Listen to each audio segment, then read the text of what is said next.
আসসালামু আলাইকুম ওয়া রাহমাতুল্লাহি ওয়া বারাকাতুহু। আলহামদুলিল্লাহ ওয়াসসালাতু ওয়াসসালামু আলা রাসূলিল্লাহ ওয়া আলা আলিহি ওয়া সাহবিহি আজমাইন মান তাবি'আহুম বিইহসান ইলা ইয়াউমিদ্দিন, আম্মা বা'দ। সম্মানিত ভিউয়ার্স, দর্শক ও শ্রোতাবৃন্দ, আমরা আজকে যে বিষয়টি আলোচনা করব সেটা প্রত্যেকের জন্য জরুরি। পরিবারের সদস্য যারা আছে, তাদের মেইন সদস্য পিতামাতা অথবা স্বামী স্ত্রী প্রত্যেকের জন্য জরুরি। সেটা হলো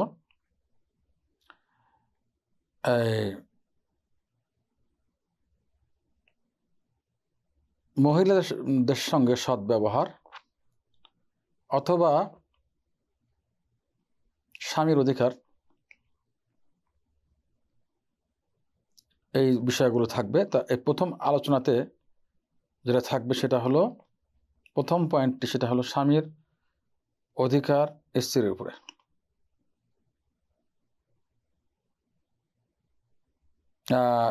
স্ত্রীর অধিকার স্বামীর উপরে, আমি যদি উল্টো না বলি, অথবা মহিলাদের সঙ্গে সদ্ব্যবহার, এইটা এই বিষয়টি। প্রথমে আসি আব্দুল্লাহ ইবনে আমর রাদিয়াল্লাহু তাআলা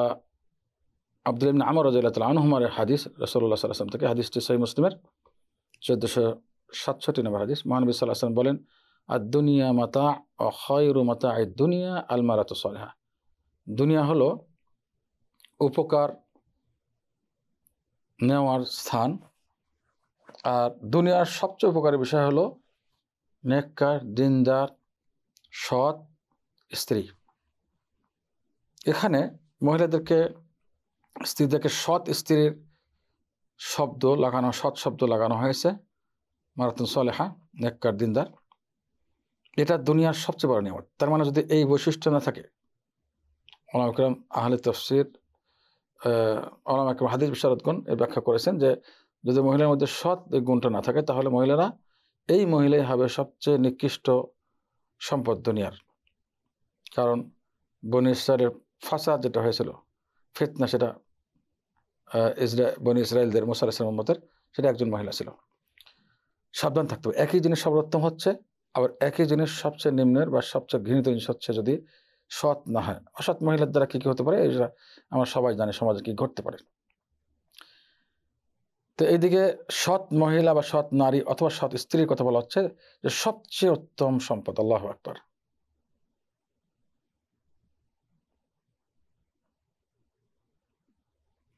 দ্বিতীয় নম্বর হাদিস আসছি। মহানবী সাল্লাল্লাহু আলাইহি ওয়াসাল্লাম বলেন, কুল্লুকুম রাইন ওয়া কুল্লুকুম মাসউলুন আন রাইতিহি। এই হাদিসের এক অংশে আসছে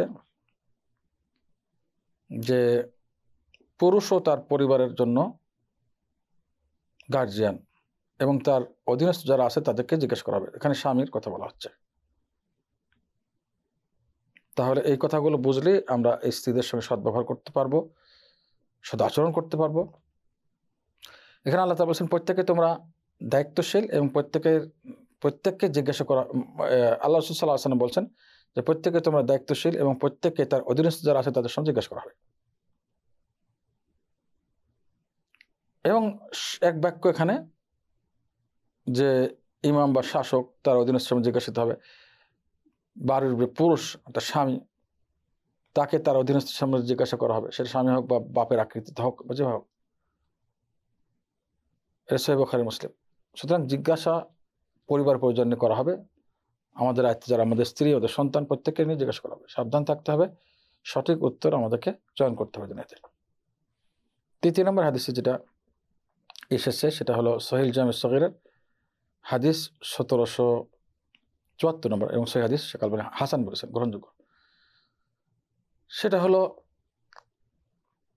আল্লাহ তাআলা জিজ্ঞাসা করবেন প্রত্যেক দায়িত্বশীলকে তার অধীনস্থদের সম্পর্কে, যে তাদের হক বা অধিকার ঠিকমতো আদায় করেছে নাকি আদায় করেনি। তাদের যে দায়িত্ব তাকে দেওয়া হয়েছিল, স্বামীকে বা পিতাকে, সেই দায়িত্ব ঠিকমতো আদায় করেছে না করেনি, জিজ্ঞাসা করা হবে। সুতরাং জিজ্ঞাসার প্রশ্নের উত্তর খুঁজতে হবে, আমরা ঠিকমতো তাদের হক আদায় করছি কিনা, অধিকারগুলো ঠিকমতো দিচ্ছি কিনা, কোনো রকম সীমালঙ্ঘন ছাড়া, অপচয় ছাড়া, যেটা প্রাপ্য হক তাকে দিচ্ছি কিনা। পরের হাদিসটি, সেটা একটি বিশুদ্ধ হাদিস। আমি সবগুলো আলোচনায় বিশুদ্ধ হাদিস নিয়ে করব। সহিহ তিরমিজির হাদিস, এটা শেখ আলবানী হাসান বলেছেন। সেটা হলো বিদায় হজের ভাষণ মহানবী সাল্লাল্লাহু আলাইহি ওয়াসাল্লাম, যে আল্লাহ রাসূল সাল্লাল্লাহু আলাইহি ওয়াসাল্লাম বিদায় হজে আল্লাহর প্রশংসা করলেন, আল্লাহ স্মরণ করলেন এবং এরপর ওয়াজ করলেন। ওয়াজে কি বললেন? ওয়াজ করলেন, নসিহত করলেন সমস্ত উম্মতকে, সাবধান থেকো, মহিলাদের ব্যাপারে তোমরা মঙ্গলকামী হও, কারণ তারা তোমাদের কাছে বন্দী, মানে চারিদিক থেকে তাদেরকে ইসলামের নিয়ম নীতিতে তাকে বন্দী করা হয়েছে, তারা ইচ্ছা করে সব কিছু করতে হবে না।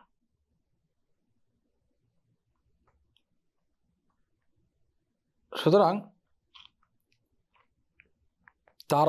তোমরা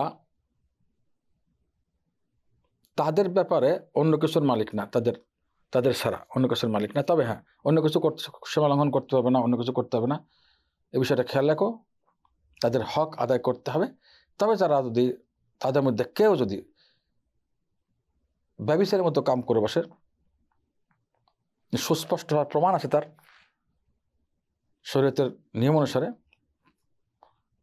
তাহলে তাদেরকে বিছানায় ত্যাগ করে রাখো, বিছানায় ঘর থেকে বের করো না, এবং হালকা মারধর করো, যেটা নাকি যেখানে দাগ হবে না এমন। যদি তোমাদের আনুগত্য করে এরপরে তারা, তাহলে আর কোনো সীমা লঙ্ঘন করো না। অনুতপ্ত হয়ে সে যদি এই সমস্ত কাজ থেকে ফিরে আসে, তাহলে আর সীমা লঙ্ঘন করবে না। এরপর আল্লাহ বলেন, সাবধান থেকো, মহিলাদের প্রতি তোমাদের যেমন অধিকার আছে এবং মহিলাদেরও তোমাদের প্রতি অধিকার রয়েছে। তোমাদের অধিকার মহিলাদের উপর, অর্থাৎ স্বামীদের অধিকার স্ত্রীদের উপর, সেটা কি? যে ব্যক্তিকে তোমরা পছন্দ করো না এমন ব্যক্তিকে তোমাদের বিছানা স্থান দিবে না, বসাবে না। এবং যে ব্যক্তিকে তোমরা তোমাদের বাড়িতে প্রবেশ করা পছন্দ করো না এমন ব্যক্তিকে বাড়িতে সেরা প্রবেশ করবে না বা প্রবেশ করতে দেবে না। এবং তাদের হক, মহিলাদের হক তোমাদের উপর অধিকার হলো তাদের প্রতি সুন্দর এবং সর্বোত্তম আচরণ করো, তাদের ইহসান করো, মঙ্গলজনক আচরণ করো, তাদের পোশাকের ক্ষেত্রে এবং খাদ্য দ্রব্যের ক্ষেত্রে, এই দুইটা ক্ষেত্র অবশ্যই তাদেরকে সামর্থ্য অনুসারে কি করতে হবে? তাদের সেবা করতে হবে এবং সুন্দর ভালো কাপড় চোপড়, ভালো খাবার দাবার ব্যবস্থা করতে হবে, অপচয় ছাড়া, সীমা লঙ্ঘন ছাড়া। তো আগেই বললাম। ৫ নম্বর আদেশ যেটা আমরা পাচ্ছি উম্মুল মুমিনিন আয়েশা রাদিয়াল্লাহু তাআলা আনহা থেকে বর্ণিত, মহানবী সাল্লাল্লাহু আলাইহি ওয়াসাল্লামকে এখানে মহিলাদের কিছু অধিকার যেটা নাকি স্বামীর অনুমতি ছাড়া করতে পারে, সেটা এখানে বর্ণনা করা হয়েছে। সেটা কি? কোনো মহিলা তার পরিবার চালাতে গিয়ে স্বামী বাইরে থাকে, হিমশিম খাচ্ছে, তার প্রয়োজনীয় খরচ যেগুলো খানা পিনা, পোশাক পরিচ্ছদ এবং এর মধ্যে প্রয়োজনীয় খরচ যেগুলো চিকিৎসা ইত্যাদি, বাচ্চাদের, ফ্যামিলির, মহিলা তো মেইন দায়িত্ব পালন করেন, স্ত্রীরা। এখন যদি এখানে যতটুকু খরচ স্বামীর পক্ষ থেকে পাচ্ছে সেই খরচটি স্বামী দিচ্ছে না তাকে, ওই ক্ষেত্রে করণীয় কি? করণীয় হলো এই হাদিসের মধ্যে বর্ণনা করা হয়েছে।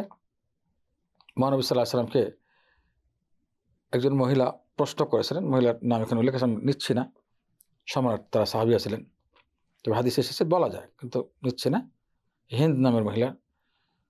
তো বলছে যে আমার স্বামীর নাম এখানে আছে, প্রসিদ্ধ সাহাবের পিতা, যে আমার স্বামী তো বখিল, আমার স্বামী কৃপণ, যা প্রয়োজন খরচ তা দেয় না, আমার এবং আমার বাচ্চাদের যথেষ্ট হয় না, তবে অনুমতি ছাড়া যদি কিছু নেই, সে তাকে না জানে তবেই যথেষ্ট হবে না। তাহলে আমার জন্য কি এটা জায়েজ? অনুমতি ছাড়া প্রয়োজনীয় খরচ যেটা আমার এবং বাচ্চাদের জন্য লাগে?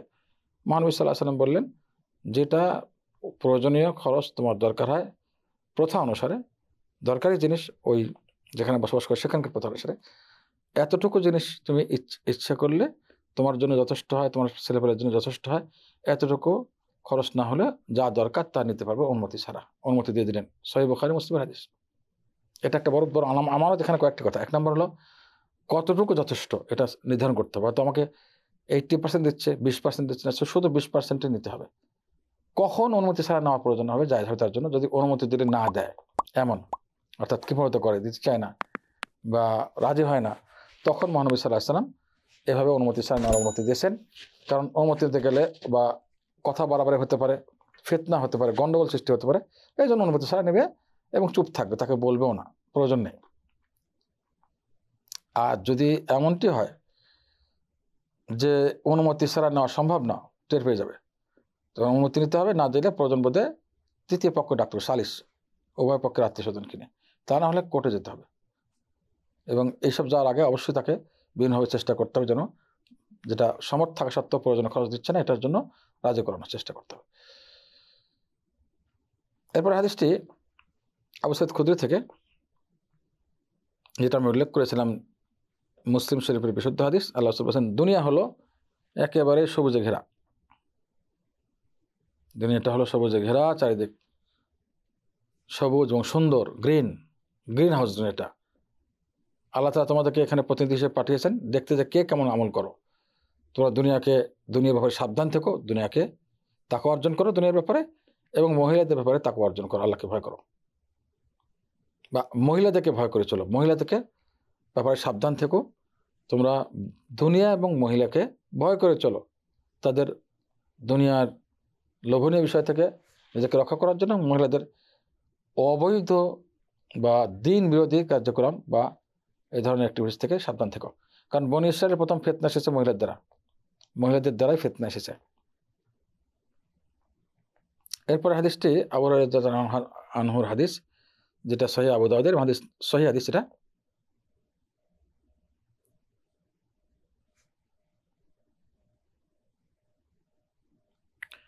মহানবী সাল্লাল্লাহু আলাইহি সাল্লাম ওইসব মহিলাদের ব্যাপারে সতর্ক করেছেন এখানে, যারা বিভিন্ন রকম কটূক্তির মাধ্যমে আজে বাজে চিন্তাভাবনা কোনো নারীকে দিয়ে তার স্বামীর বিরুদ্ধে তাকে উত্ত্যক্ত করেছে, উত্তেজিত করেছে, বিরক্তিভাব এনেছে, এই সময় কূট কথা তার কানে দিয়েছে। মহানবী সাল্লাল্লাহু আলাইহি ওয়াসাল্লাম বলেন যে আমার উম্মতের মধ্যে না ওই মহিলা যে ব্যক্তি কোনো মহিলাকে তার স্বামীর বিরুদ্ধে উত্ত্যক্ত করবে, যে ব্যক্তিখানে, সেটা মহিলা হোক বা অন্য কোনো পুরুষ হোক বা নিজের আত্মীয় স্বজনকে হোক, স্বামীর সম্পর্কে যারা ফাটল ধরে এমন কিছু করেছে, সে মহিলা হোক পুরুষ হোক, সে আমার উম্মত না। এরপরে হাদিসটা নিচ্ছি আমরা জাবের রাদিয়াল্লাহু আনহু থেকে।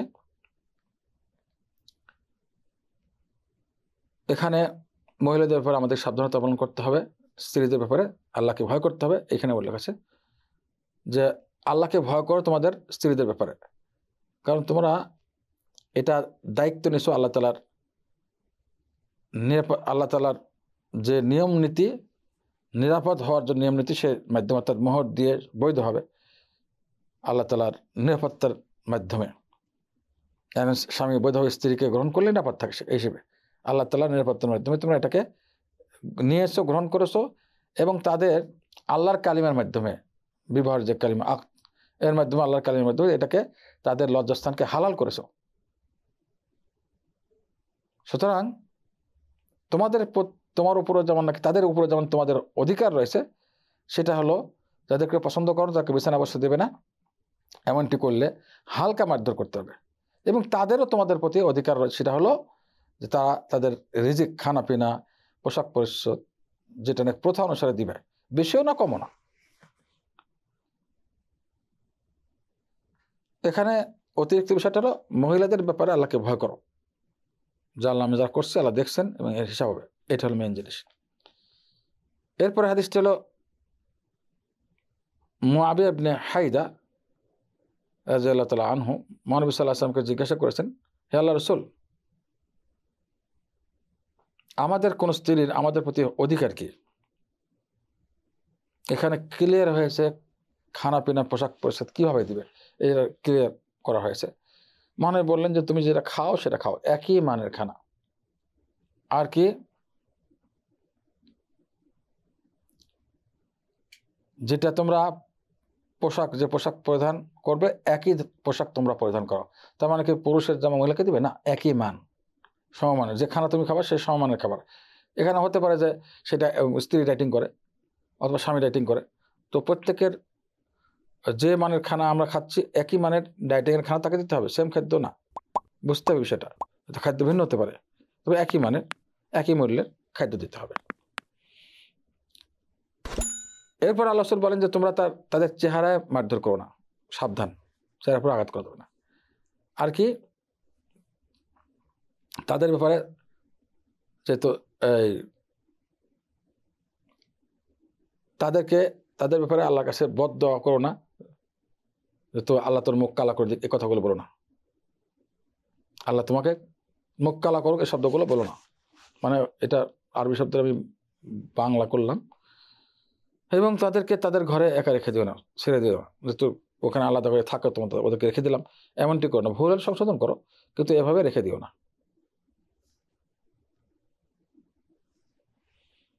এরপর হাদিসটি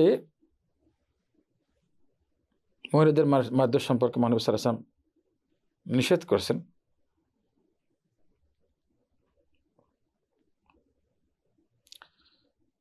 সেটা হলো আল্লাহ রাসূল বলেন যে তোমরা আল্লাহর বান্দাদেরকে মারধর করো না। এই কথা বলা হয়। ওমর ইবনে খাত্তাব আসলেন আল্লাহ রাসূলের কাছে, বললেন যে মহিলাদের দাপট বেড়ে গেছে তাদের স্বামীদের উপর। আল্লাহ রাসূল এই কথা আপনি যে বললেন এটা। তারপর আল্লাহ রাসূল সাল্লাল্লাহু আলাইহি ওয়াসাল্লাম তাদের মারধরের অনুমতি দিলেন। আর কি বললেন যে রাসূলুল্লাহ সাল্লাল্লাহু আলাইহি ওয়াসাল্লামের পরিবারের উপর অনেক মহিলারা তারা আজকে এসেছে শিকায়েত নালিশ নিয়ে তাদের স্বামীদের বিরুদ্ধে। রাসূলুল্লাহ সাল্লাল্লাহু আলাইহি ওয়াসাল্লাম বললেন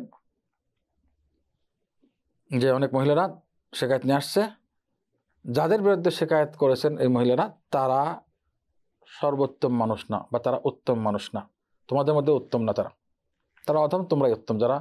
যাদের নারীরা শিকায়েত করে না, যাদের স্ত্রীরা শিকায়েত করেন, তারা উত্তম। এবং যাদের নারীরা স্বামীর বিরুদ্ধে শিকায়েত বা নালিশ নিয়ে আসছে জুলুমের কারণে, সীমা লঙ্ঘনের কারণে, তারা উত্তম না।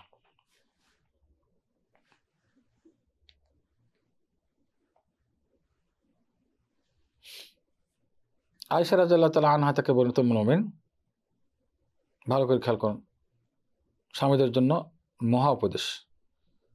রাসূলুল্লাহ সাল্লাল্লাহু আলাইহি ওয়াসাল্লাম কখনো নিজে হাতে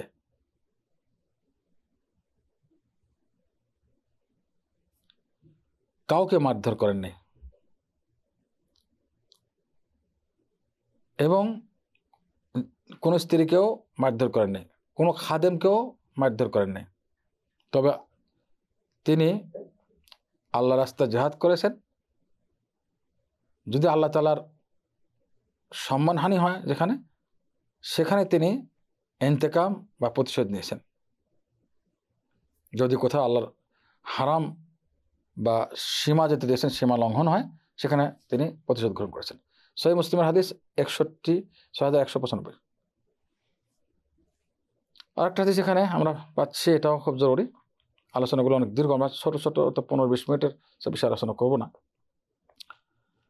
সেটা হলো আবু হুরায়রা রাদিয়াল্লাহু তাআলা থেকে বর্ণিত। এটা সহিহ তিরমিজির হাদিস, হাদিসটি সহিহ, গ্রহণযোগ্য, হাসান, 1162। মহানবী সাল্লাল্লাহু আলাইহি ওয়াসাল্লাম বলেন যে মুমিনদের মধ্যে সবচেয়ে ঈমানের দিক থেকে সর্বপরিপূর্ণ ঈমানদারকে যারা চরিত্রের দিক থেকে পরিপূর্ণ, অর্থাৎ যত বেশি চরিত্রবান তত বেশি ঈমানদার। আর তোমাদের মধ্যে সর্বোত্তম ব্যক্তিকে যে নিজের স্ত্রীদের কাছে সর্বোত্তম, যত বেশি উত্তম তত উত্তম, সর্বোত্তম হলো সর্বোত্তম। তবে সর্বোত্তম স্ত্রীদের কাছে রাসূলুল্লাহ সাল্লাল্লাহু আলাইহি ওয়াসাল্লাম ছিলেন। এটা পর হাদিসে আসছে, পর হাদিসে সহিহ ইবনে মাজাহ এবং বিশুদ্ধ হাদিস। এটা আল্লাহ রাসূল বলেন তোমাদের মধ্যে যার পরিবারের কাছে অর্থাৎ স্ত্রীদের কাছে যে উত্তম, যে সেই সর্বোত্তম, সবচেয়ে সে উত্তম। আমি আমার পরিবারের কাছে সর্বোত্তম। তেমন রাসূলুল্লাহ সাল্লাল্লাহু আলাইহি ওয়াসাল্লাম তার পরিবারের কাছে সর্বোত্তম ছিলেন। তিনি এই জন্যই তিনি সর্বোত্তম। আল্লাহু আকবার। এটা একটা সর্বোত্তম হওয়ার কারণে তিনি, অথবা তিনি সর্বোত্তম মানুষ ছিলেন বলেই তার স্ত্রীদের সঙ্গে সর্বোত্তম ব্যবহার করেছেন। দুটো একই পর্যায়ের জিনিস। এরপর হাদিসটি আসছে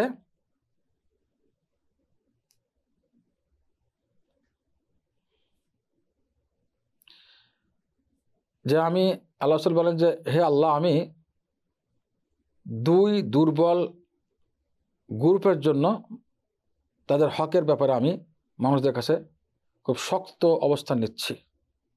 অর্থাৎ তারা যেন কোনোভাবে দুই দুর্বলের উপর জুলুম না করে। দুই দুর্বল কি প্রশ্ন? এটা একটা হলো ইয়েতিম, আর একটা হলো মহিলারা, স্ত্রীরা। দুর্বল কেন? তারা আপনার ঘরে বন্দী এবং বিভিন্ন দিক থেকে তাদেরকে আটকে রাখা হয়েছে শরীয়তের বন্ধনে। ইচ্ছা করলে ঘর থেকে বাইরে দিয়ে কিছু করতে পারো। পরবর্তী হাদিস,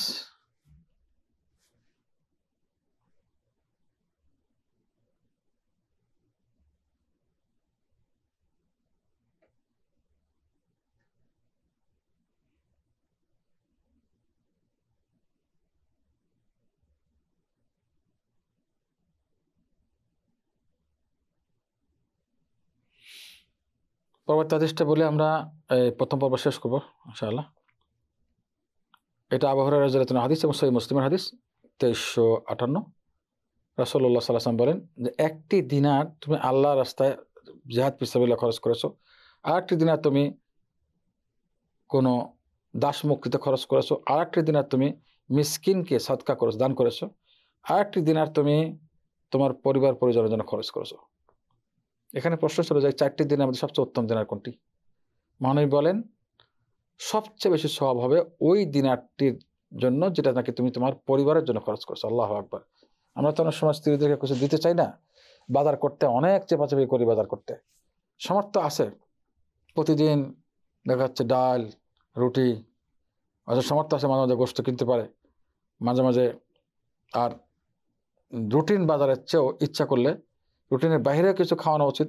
মাঝে মাঝে ফাহাম, মাঝে মাঝে শাওয়ারমা, সৌদি আরবের খাদ্যের কথা বলছি আমি, ফাস্টফুড, কখনো কখনো পিৎজা, যেটা পিৎজা বলি আমরা, এগুলো জিনিস কখনো কখনো সামর্থ্য থাকলে খাওয়ানো উচিত, তাদের খুশি করা উচিত। যদি সঠিক নিয়তে তাদের সেবার জন্য করা হয় তাহলে অবশ্যই এটা সদকা, এবং এইটা আল্লাহর রাস্তায় দান করার চেয়ে উত্তম, মিসকিনকে দেওয়ার চেয়ে উত্তম, কোনো দাসকে মুক্ত করার চেয়ে উত্তম। এটা আল্লাহ রাসূলের হাদিস, বিশুদ্ধ হাদিস। আমি রেফারেন্স বলছি সহিহ মুসলিমের হাদিস 2358, মনে রাখতে হবে। সুতরাং আপনার যখনই ফ্যামিলির জন্য কোনো কিছু খরচ করবেন তাহলে এক নম্বর কথা হলো আপনার সওয়াবের নিয়ত করবেন যে সবচেয়ে উত্তম কাজ আমি করছি, কোনো মিসকিনকে দিচ্ছি তার চেয়ে ভালো, আল্লাহ রাস্তায় দান করছি তার চেয়ে ভালো, দিনের সাহায্যের জন্য, এবং কোনো দাস মুক্তি করছে তার চেয়ে ভালো। দেখবেন যে খরচ সহজ হয়ে যাবে। আর যে অনেক বড় আকারে কোনো খরচ চলে আসে প্রয়োজনীয়, এই হাদিসটি মনে করবেন, দেখবেন সহজ হয়ে যাবে। এবং মনে করবেন যেটা আল্লাহ দিচ্ছেন, মনে করবেন কোনো মিসকিনকে দিচ্ছেন, মনে করবেন যে দাসমুক্ত করার জন্য দিচ্ছেন, যদি কমপক্ষে, আর যদি সঠিক বোঝ হাদিসের থাকে তাহলে মনে করতে হবে এগুলোর চেয়ে উত্তম কাজ আমি করছি। সুবহানাল্লাহ, এগুলো সবচেয়ে উত্তম। আল্লাহ তাআলা আমাদের সবাইকে মহিলাদের স্ত্রীদের সঙ্গে সদ্ব্যবহারের তৌফিক দান করুন এবং এই হাদিসগুলো জেনে এরপর আমল করার তৌফিক দান করুন। আমাদের সুখী সংসার গড়ার তৌফিক দান করুন মহানবীর আদর্শ অনুসারে। আমিন। আসসালামু আলাইকুম ওয়া রাহমাতুল্লাহি ওয়া বারাকাতুহু।